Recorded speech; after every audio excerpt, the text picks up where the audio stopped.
Assalamualaikum warahmatullahi wabarakatuh. Innal hamdalillah nahmaduhu wa nusalli wa nusallimu ala Rasulillah wa ala alihi wa sahbihi wa mawala amma ba'du. Syukur kepada Allah Subhanahu wa taala, selawat beserta salam kepada Nabi besar Nabi Muhammad sallallahu alaihi wasallam.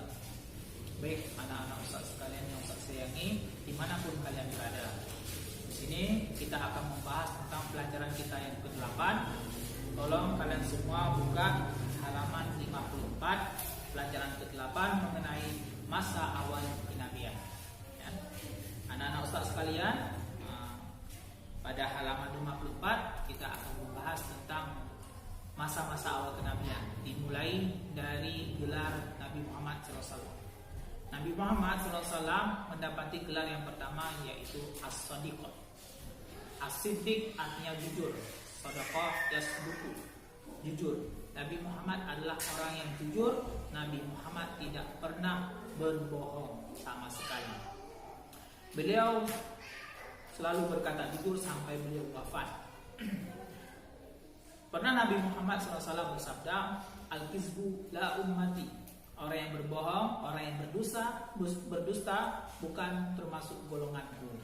Jadi kita sebagai umat Nabi Muhammad senantiasa berlaku jujur.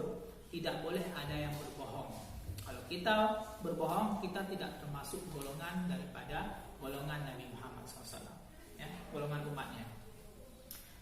Nabi Muhammad digelar As-Sadiq oleh orang Arab Jahiliyah ataupun orang Quraisy karena beliau berlaku jujur. Ini adalah gelar beliau yang pertama yang beliau peroleh dari orang Quraisy. Selanjutnya, beliau saat usia beliau beranjak remaja, beliau sering dipanggil dengan Al-Amin, yaitu orang yang terpercaya.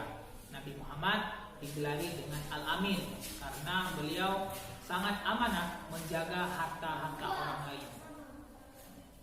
Jadi banyak orang-orang menitipkan hartanya untuk diperdagangkan kepada Nabi Muhammad SAW, termasuk Khadijah. Jadi beliau memang sangat amanah. Beliau tidak pernah menghilangkan barang-barang orang lain, sehingga orang senang kepada beliau, sehingga beliau digelari dengan Al-Amin. Saat usia beliau beranjak 38 ataupun 39 tahun, beliau hobi untuk menyendiri ataupun berkhalwat ke gua yang bernama Gua Hira. Jadi saat beliau sebelum umur 40 tahun, beliau sudah suka untuk tinggal di Gua Hira karena beliau merasa tidak nyaman berada di Mekah. Orang-orang Mekah ini masih berbuat kezaliman dan kezaliman. Beliau belum mengenal Islam. Orang kafir jahiliyah, orang Arab belum mengenal agama Islam. Tetapi Nabi Muhammad sudah mengenal agama. Beliau menganut agama Nabi Ibrahim. Beliau berkhalwat selama 30 hari di bulan Ramadan di dalam Gua Hira. Itu adalah ajaran Nabi Ibrahim. Selanjutnya di bulan Zulhijjah beliau tawaf dan berhaji. Jadi selanjutnya pada saat usia beliau genap 40 tahun, datanglah malaikat Jibril pada beliau. Malaikat Jibril ini menyampaikan wahyu yang pertama sekali kepada Nabi Muhammad, yaitu surat Al-Alaq ayat 1 sampai 5. Beliau saat itu diangkat menjadi rasul. Genap usia beliau yang ke-40 tahun di Gua Hira. Di saat itu di Gua Hira, Jibril menunjukkan dirinya dengan wajah dan bentuknya yang asli. Biasanya Jibril ini menyerupai dirinya menjadi seorang pemuda ataupun seorang pria. Tapi pada saat itu Jibril menampakkan dirinya dalam wujud yang aslinya. Wujudnya adalah sangat besar.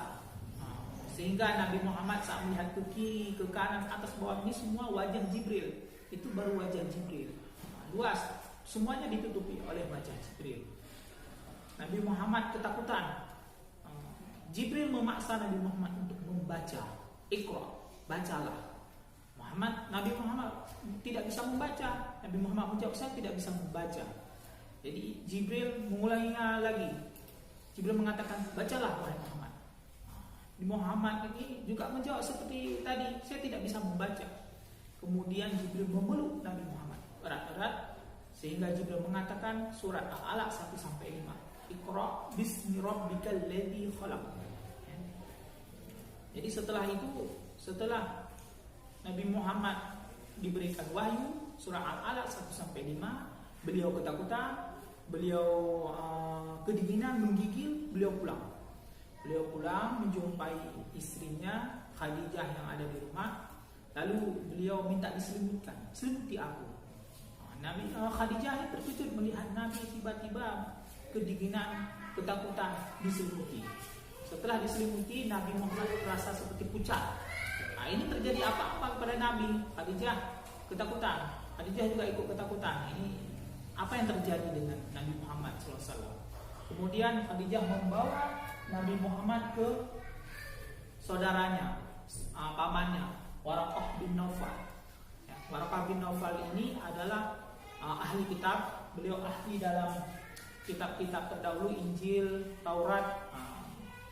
Jadi setelah diceritakan semua kejadian itu, Waraqah bin Naufal mengatakan bahwa itu adalah namus. Namus itu adalah nama panggilan Jibril oleh orang Bani Israel. Orang Bani Israel memanggil Jibril dulu namus, sang pembawa risalah, sang pembawa wahyu. Jadi kata Waraqah bin Naufal, kamu itu adalah seorang nabi, seorang rasul yang diutus. Kamu akan menyampaikan risalah-risalah wahyu dari Allah Ta'ala, membawa ajaran yang benar, sehingga banyak orang-orang yang akan memusuhimu, sehingga banyak orang-orang yang ingin membunuhmu, yang mengusirmu. Kata Waraqah bin Naufal, seandainya aku berumur panjang dan aku masih kuat, niscaya aku akan membela kamu, akan melindungi kamu. Tetapi saya, Waraqah bin Naufal ini adalah pria yang tua dan lemah. Jadi mendengar perkataan Waraqah bin Naufal tersebut, Nabi Muhammad malah justru senang. Beliau tenang hatinya, tidak risau, tidak takut, karena beliau yakin bahwa apabila beliau membawa risalah yang benar, maka Allah pasti akan menolong. Jadi demikian pembahasan kita pada hari ini. Selanjutnya kalian menulis rangkuman pada halaman 58. Ada 7 poin rangkuman.